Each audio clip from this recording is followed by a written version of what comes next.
তো গাইস এই যে শীতলা মন্দিরটা, তো সবে জয় মা শীতলা কমেন্ট করিও।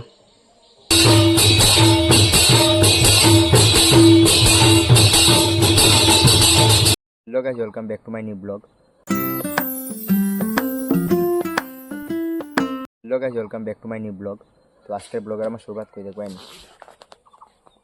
ফাকুয়া স্টেশনে। তো তোমরা সবাই জানো যে আমি একটা মনসা পূজাতে আইছি আর কি আমার মাসির বাড়িতে। তো আজকে হচ্ছে অধিবাস। তো অধিবাসে যা যা করুম আর কি সব তোমরা লোকে শেয়ার করুম। আর ভিডিওটা ভালো লাগলে শেয়ার করে দিও, আর চ্যানেলে যদি নতুন হয়ে থাকে তো ফলো করে দিও। আর একটা আর এই যে একটা মন্দির আর কি, এটা হচ্ছে তোমার শীতলা মন্দির।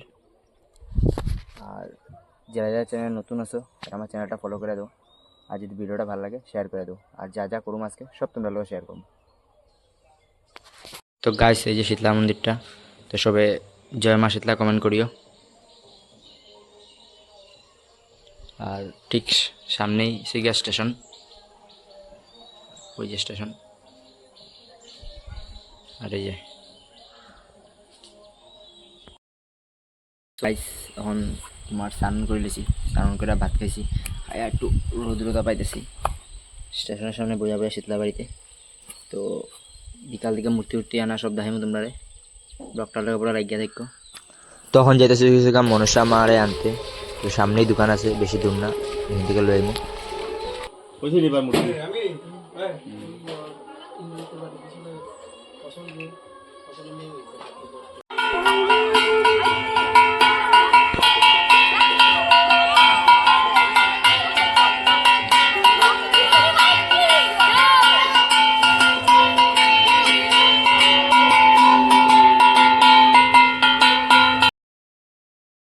গাইস যখন যাই হচ্ছে লোকনাথ মন্দিরটা একটু দূর আছে, গাড়িতে করে যেতে লাগবো।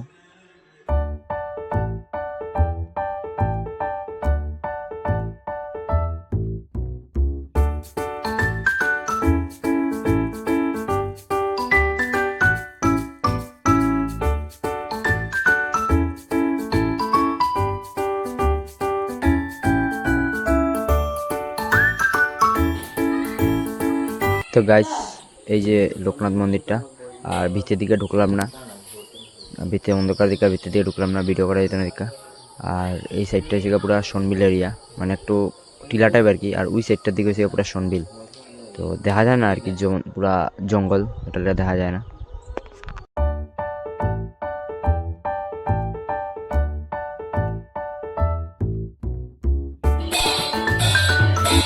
তো গাইস আয়া দেখি অধিবাসের জল ভরা মতলব শুরু হয়ে গেছে। তো তোমরা দেখো অধিবাসের জল ভরাটা।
তো গাইস এখন নেব অধিবাসের গান, আর বেশি কিছু কইতেছি না, পুরো গান শুনে।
লাগে এতটুকুই। ভিডিওটা ভালো লাগলে লাইক কমেন্ট শেয়ার